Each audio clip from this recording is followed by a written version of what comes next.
নমস্কাৰ ছাত্ৰ-ছাত্ৰীসকল, আজি তোমালোকক অষ্টম শ্ৰেণীৰ অসমীয়াৰ আমাৰ ভাৰতীয়াই কবিতাটো বুজাবলৈ লৈছোঁ। কবিতাটো লিখিছে কবি নলিনীবালা দেৱীয়ে। কবি নলিনীবালা দেৱীৰ বিষয়ে অলপ ক'বলৈ লৈছোঁ। কবি নলিনীবালা দেৱীৰ জন্ম হৈছিল 1898 চনত গুৱাহাটীত। তেওঁ কৰ্মবীৰ নবীনচন্দ্ৰ বৰদলৈৰ জ্যেষ্ঠা কন্যা আছিল। কবি নলিনীবালা দেৱী অকালতে বিধৱা হয়, অৰ্থাৎ স্বামীৰ মৃত্যু হয়।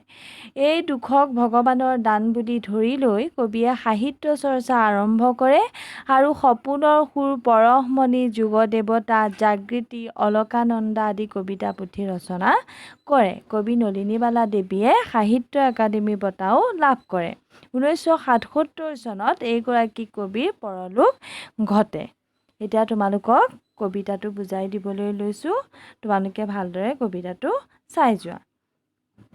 প্ৰথম স্তৱকটি: অ মোৰ ভাৰতীয়াই, তোৰ কোলাখনি শান্তিৰ জিৰণি, স্বৰ্গতো অধিক ঠাই। কবিয়ে কৈছে, আমাৰ ভাৰতীয়াই শীৰ্ষক এই কবিতাটিৰ প্ৰথম স্তৱকটিত কবিয়ে কৈছে যে স্বদেশৰ বুকুৰ সমান শান্তি জিৰণি ঠাই স্বৰ্গও হ'ব নোৱাৰে। যি স্বৰ্গক আমি শান্তি আৰু সুখৰ অনুপম স্থান বুলি গণ্য কৰোঁ, সেই স্বৰ্গতকৈও মাতৃভূমি অধিক মনোৰম বুলি কবিয়ে উল্লেখ কৰিছে। কাৰণ স্বৰ্গৰ সুখ আমি কল্পনাহে কৰোঁ, কিন্তু মাতৃভূমিৰ পৰা পোৱা সুখ আমি সদায়ে পাই আছোঁ।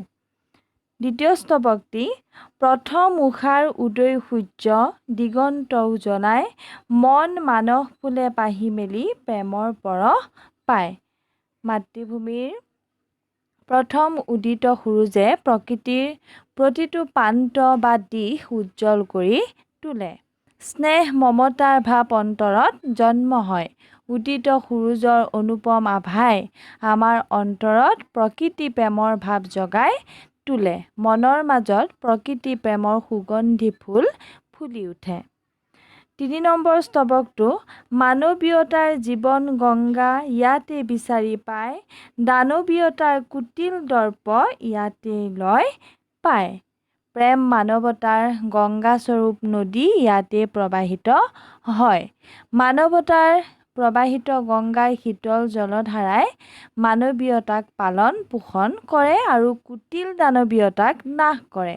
দানৱস্বৰূপ কুটিল সৰ্প বা বিষাক্ত সাপ, ইয়াতেই মৃত্যু হয়। 4 নম্বৰ স্তৱকটি চোৱা। অ বীৰ প্ৰসৱিনী আই, অ মোৰ ভাৰতী আই। কবিতাটিৰ অন্তিম স্তৱকটিত কবিয়ে দেশ মাতৃক অনেক বীৰ বীৰাংগনাক জন্ম দিয়া বীৰ প্ৰসৱিনী বুলি সম্বোধন কৰি দেশ মাতৃক বন্দনা কৰিছে। কবিতাটিত কবিৰ দেশাত্মবোধ সুন্দৰ ৰূপত প্ৰকাশ পাইছে।